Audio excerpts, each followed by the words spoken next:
TV news Kannada ವಾಹಿನಿಗೆ ಸ್ವಾಗತ. Ramdurg ARTO ಕಚೇರಿಯಲ್ಲಿ ವಿಡಿಯೋ ಮಾಡಬೇಡಿ ಎಂದು ಉಡಾಫೆ ಉತ್ತರ ಕೊಟ್ಟ ಅಧಿಕಾರಿಗಳ ವಿರುದ್ಧ ಮಾಧ್ಯಮದವರಿಂದ ಪ್ರತಿಭಟನೆ.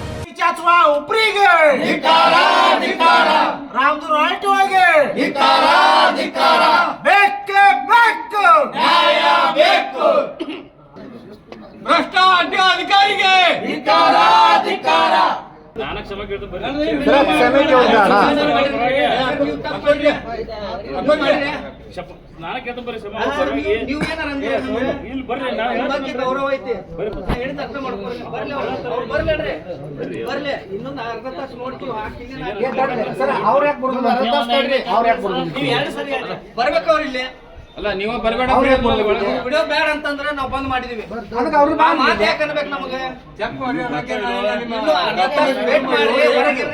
ಸರ್ ಒಳಗೆ ಬರಬೇಡ ಅಂದ್ರೆ ಒಳಗೆ ಹೆಂಗ್ ಬರ್ತಾರೆ ಸರ್ ಅವ್ರನ್ನ ಕರೀರಿಲ್ಲ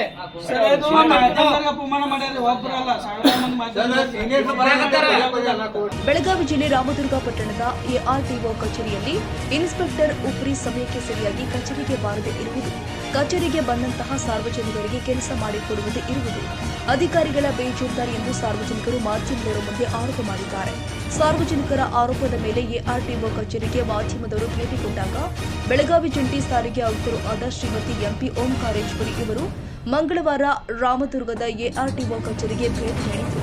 ಇದೇ ಸಂದರ್ಭದಲ್ಲಿ ಮಾಧ್ಯಮದವರು ಕಚೇರಿಯಲ್ಲಿ ಇದ್ದಂತಹ ಇನ್ಸ್ಪೆಕ್ಟರ್ ಉಪ್ರಿ ಅವರು ಸಮಯಕ್ಕೆ ಸರಿಯಾಗಿ ಕಚೇರಿಗೆ ಬಾರದೆ ಇರುವುದು, ಕಚೇರಿಗೆ ಬಂದಂತಹ ಸಾರ್ವಜನಿಕರಿಗೆ ಕೆಲಸ ಮಾಡಿಕೊಳ್ಳದೆ ಇರುವುದು ಅಧಿಕಾರಿಗಳ ಬೇಜವಾಬ್ದಾರಿ ಬಗ್ಗೆ ಹೇಳುವಾಗ ಮಾಧ್ಯಮದವರಿಗೆ ಕಚೇರಿ ಒಳಗೆ ವಿಡಿಯೋ ಮಾಡಬೇಡಿ, ನೀವು ಹೊರಗೆ ಹೋಗಿ ಅಂತ ಉಡಾಫೆ ಉತ್ತರ ಕೊಟ್ಟಿದ್ದಾರೆ. ವಿಡಿಯೋ ಮಾಡಬೇಡಿ ಅಂತ ಉಡಾಫೆ ಉತ್ತರ ಕೊಟ್ಟ ಅಧಿಕಾರಿಗಳ ವಿರುದ್ಧ ಎಆರ್ಟಿಒ ಕಚೇರಿಯ ಮುಂಭಾಗ ಜನಪರ ಟ್ರಸ್ಟ್ ಅಧ್ಯಕ್ಷ ಸುಭಾಷ್ ಕೂಡಗಿ, ಮಾಧ್ಯಮ ಪ್ರತಿನಿಧಿಗಳು ಆದ ಪ್ರಶಾಂತ್ ಅಂಗಡಿ, ಎಂಕೆ ಯಾದವಾಡ್, ಅಭಿಮುನವಳ್ಳಿ, ಪರ್ವೇಜ್ ಪನಿಬಂದ, ಶ್ರೀಕಾಂತ್ ಪೂಜಾರ್, ಸೋಹಿಲ್ ಬೈರೇಕದಾರ್, ಜಗಾಪುರ್ ಈರಣ್ಣ, ಕಲ್ಯಾಣಿ, ನೂರ್ ಅಕೋಜಿ ಉಡಾಫೆ ಉತ್ತರ ನೀಡಿದ ಅಧಿಕಾರಿಗಳ ವಿರುದ್ಧ ಪ್ರತಿಭಟನೆ ಮಾಡಿದ್ರಿ. ಏನೇನು ಅಹವಾಲು ಬಂದು ತಮ್ಮ ಕಡೆ ಸಾರ್ವಜನಿಕ ಸಮಸ್ಯೆ ಏನೇನಿದ್ದು ತಾವು ಏನು ಸಲಹೆ ಸೂಚನೆ ಕೊಟ್ಟಿರಿ ಅಧಿಕಾರಿಗಳಿಗೆ? ಇನ್ಸ್ಪೆಕ್ಷನ್ ಆಗಿ ನಾವು ಎವ್ರಿ ಮಂತ್ ನಾನು ಆಫೀಸ್ಗಳಿಗೆ ಹೋಗ್ತೇನೆ ನನ್ನ ವಿಭಾಗದಲ್ಲಿ. ಅದೇ ರೀತಿಯಾಗಿ ಅಂತ ಹೇಳಿ ಇವತ್ತು ರಾಮದುರ್ಗಕ್ಕೆ ಬಂದೆ. ನಾನು ಕಂಡಂಗೆ ತುಂಬ ಅಹವಾಲುಗಳಿದ್ದಾವೆ ಎಲ್ಲ ಥರದಲ್ಲೂ. ಇವನ್ ಆಫೀಸಲ್ಲಿ DL ಟೆಸ್ಟಿಂದ ಹಿಡಿದು FC ನೋಡೋದ್ರಿಂದ ಹಿಡಿದು ಮತ್ತು ಆಫೀಸಲ್ಲಿ ಫೈಲ್ಸ್ ಪುಟಪ್ ಮಾಡೋವಂಥದ್ದು, DS ಇದಾಗಿರ್ಬೋದು, ಮತ್ತೊಂದಾಗಿರ್ಬೋದು. ಅದಕ್ಕೆ ನಾನು ಈಗ ಏನು ಹೇಳಿದ್ದೀನಿ ಅಂದರೆ ನಿಮ್ಮ ಹತ್ರನೂ ಎಲ್ಲರ ಹತ್ರನೂ ಮಾತಾಡಿದ್ದೇನೆ. ಎವ್ರಿ ವೀಕು ನಮ್ಮಲ್ಲಿ ಜನಸ್ಪಂದನ ಸಭೆ ಅಂತ ಮಾಡಬೇಕಾಗಿದೆ ಅಂತ ಸ್ಥಳದ ನಿರ್ದೇಶನ ಇದೆ. ಎವ್ರಿ ಮಂಗಳವಾರ ಟ್ಯೂಸ್ಡೇಸ್ ಮಾಡಬೇಕು ಅಂತ. ಈಗ ಇವತ್ತೇ ಮಂಗಳವಾರ ಆಗಿರೋದ್ರಿಂದ ಅವರಿಗೆ ನಾಳೆ ನಿಮ್ಗಳಿಗೆ ಒಂದು ಇಂಟಿಮೇಷನ್ ಕೊಟ್ಬಿಟ್ಟು ನಾಳಿದ್ದು ಗುರುವಾರ ಜನಸ್ಪಂದನ ಸಭೆ ಮಾಡ್ತಾರೆ. ಅದಾದಮೇಲೆ ಮಂಗಳವಾರದ ಅಂತ ಹೋಗ್ತಾರೆ. ನಾನು ಹೇಳಿದ್ದೀನಿ ಏನೇನು ಅಹವಾಲುಗಳು ಬರುತ್ತೆ ಅದನ್ನೆಲ್ಲ ನೀವು ರಿಜಿಸ್ಟರ್ ಮಾಡ್ಕೊಳ್ಳಿ, ಒಂದೊಂದಾಗಿ ಅದನ್ನೆಲ್ಲ ಮುಗಿಸ್ಕೊಳ್ಳಿ ಅಂತ. ಮತ್ತು ಒಂದು ಹಂತಕ್ಕೆ ಈಗ ನಿಮ್ಮ ಇಷ್ಟ ಅಹವಾಲೆಲ್ಲ ಇಟ್ಕೊಂಡು ನಾವು ಹಂಗೆ ಮುಂದುವರೆದ್ರೆ ಅದರ ಉಪಯೋಗ ಇರಲ್ಲ. ಅದಕ್ಕೆ ನಾನೇನು ಬೇರೆ ಥರದಲ್ಲಿ ಚೆಕ್ಔಟ್ ಮಾಡಿಕೊಂಡ್ಬಿಟ್ಟು ಮುಂದಿನ ಫೆಬ್ರವರಿ ಸ್ಪಂದನ ಸಭೆಗೆ ಖುದ್ದಾಗಿ ನಾನೇ ಬರ್ತೀನಿ, ನಾನೇ ಅದನ್ನು ಚೇರ್ ಮಾಡ್ತೀನಿ.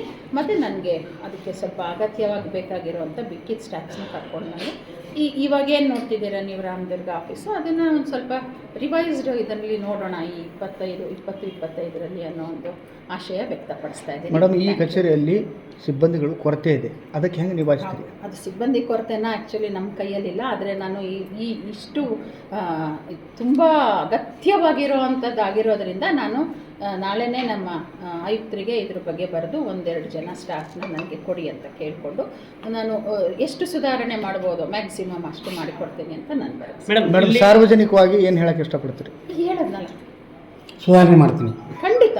ನಿಮಗೆ ಇಲ್ಲಿ ತನಕ ಇರೋದು ಒಂಥರ ಇನ್ಮೇಲೆ ಈಗ ನಾವು ಇರೋರ್ನೆಲ್ಲ ಒಂದು ನೀಟಾಗಿ ಒಂದು ಇದಾಗಿ ತಗೊಳ್ಳೋಣ. ಬೇಕಾದರೆ ನಾವು ಒಂದು ಕೆಲಸ ಮಾಡೋಣ, ಇಲ್ಲಿ ಒಂದು ಕಮಿಟಿ ಅಂತ ಮಾಡ್ಕೊಳ್ಳೋಣ. ಈಗ ನೀವು ಈಗ ಎಷ್ಟೊಂದಿದೆ. ಈಗ ನಮ್ಮ ಪ್ರಾಬ್ಲಮ್ ನಾನು 1-2 ಇದ್ದಿದ್ರೆ ನಾವು ಆಫೀಸಲ್ಲೇ ನೋಡ್ಬೋದು ಅಂತಿತ್ತು. ಈಗ ಒಂದು NGOಗಳು ಅಥವಾ ಸಮಾಜ ಸೇವಕರು, ಈಗ ಹೋರಾಟಗಾರರು ಇರ್ತಾರೆ, ಮೀಡಿಯಾದವ್ರು ಇರ್ತಾರೆ, ನೀವೆಲ್ಲ ಸೇರಿಕೊಂಡು ಒಂದು 4-5 ಜನದನ್ನು ಒಂದು ಕಮಿಟಿ ಅಂತ, ಅದು ನಿಮ್ಮ ಆಫೀಸ್ ಲೆವೆಲ್ಗೆ ಅಷ್ಟೇ. ಏನು ಬಾಗಿಲವರೇ ಮಾಡ್ಕೊಳ್ಳಿ. ಈಗ ನೀವು ಇವರು ಒಬ್ಬರೇ ಅಲ್ಲ, ಇನ್ನೊಂದು ವಿಷಯ ಮೇಡಮ್, ಇವಾಗ ನಿಮ್ಗೇನು ಅವ್ರ ತಪ್ಪು ಮಾಡಿದಂಥ ಮಾಹಿತಿ ಸಿಕ್ಕವಲ್ರಿ, ಅದಕ್ಕೆ ಮುಂದಿನ ಸಲ ಅದೇ ಥರ ತಪ್ಪಾದ್ರೆ ಏನು ಆ್ಯಕ್ಷನ್ ತೊಗೋತೀರಿ ಮೇಡಮ್? ಮುಂದಿನ ಸಲ ಅದೇ ಥರ ತಪ್ಪಾಗುತ್ತೆ ಅಂತ ಯಾಕೆ ನಾವು ನೆಗೆಟಿವ್ ಆಗಿ ಹೋಗೋಣ? ಇಲ್ಲ ಮೇಡಮ್, ಯಾಕಂದ್ರೆ ನಾನು ಹೇಳೋದನ್ನ ಕೇಳಿ. ಈಗ ನೀವು ಈಗ ಹೇಳ್ತಾ ಇದ್ದೀರಾ ನಾನು ಇಷ್ಟು ಸುಧಾರಣೆ ಮಾಡ್ತೀನಿ ಅಂತ ಹೇಳ್ತಿದ್ದೀನಿ.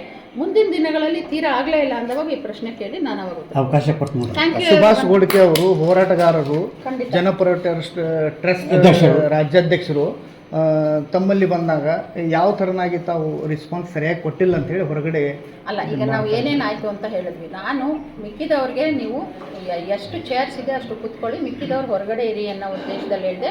ನನಗೆ ಗೊತ್ತಿಲ್ಲ ಬಂದಿದ್ದವ್ರು ಎಲ್ಲರೂ 15-20 ಜನನು ಮೀಡಿಯಾದವರು ಅಂತ ನನಗೇನು ಐಡಿಯಾ ಇಲ್ಲ. ನೀವಾದರೂ ಹೇಳ್ಬೋದಾಗಿತ್ತು. ಆದರೆ ಅವ್ರನ್ನ ನಾವು ನೀವು ಹೊರಗಡೆ ಇರಿ ಅಂತ ಹೇಳಿದ್ದಕ್ಕೆ ಇವ್ರು ಎದ್ದು ಹೋದರು, ಅದಕ್ಕೆ ನಾನು ಕಾರಣ ಅಲ್ಲ. ದಯವಿಟ್ಟು ನಾನು ಯಾರನ್ನೂ ತಪ್ಪಾಗಿ ನಡೆಸ್ಕೊಂಡು ಇಲ್ಲ, ಅದು ಅವರವ್ರಿಗೆ ಇದ್ದ ಅವರೇ ತಿಳ್ಕೊಂಡಿರೋ ಅಂಥದ್ದು.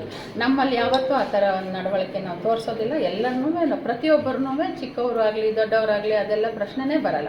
ನಮ್ಮ ಹತ್ರ ಬಂದವ್ರನ್ನ ನಾವು ಗೌರವಿಸಿ ಮಾತನಾಡೋದು ನಾವು ಕಲ್ತ್ಕೊಳ್ಳೋದು. ನಿಮ್ಮ ಸಿಬ್ಬಂದಿಯವರು ಸಮಯಕ್ಕೆ ಸರಿಯಾಗಿ ಈಗ ನೀವು ಏನೇನು ಹೇಳಿದ್ದೀನಿ ಎಲ್ಲ ರಿಜಿಸ್ಟರ್ ಮಾಡ್ಕೊಂಡಿದ್ದೀನಿ.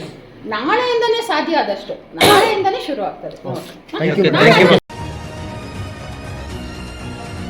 ತಾಜಾ ಸುದ್ದಿಗಾಗಿ MTV News 24/7 ಗೆ ಸಬ್ಸ್ಕ್ರೈಬ್ ಮಾಡಿ ಮತ್ತು ಬೆಲ್ ಐಕಾನ್ ಅನ್ನು ಒತ್ತಿ. ತಪ್ಪದೇ ಲಿಂಕ್ ಶೇರ್ ಮಾಡಿ.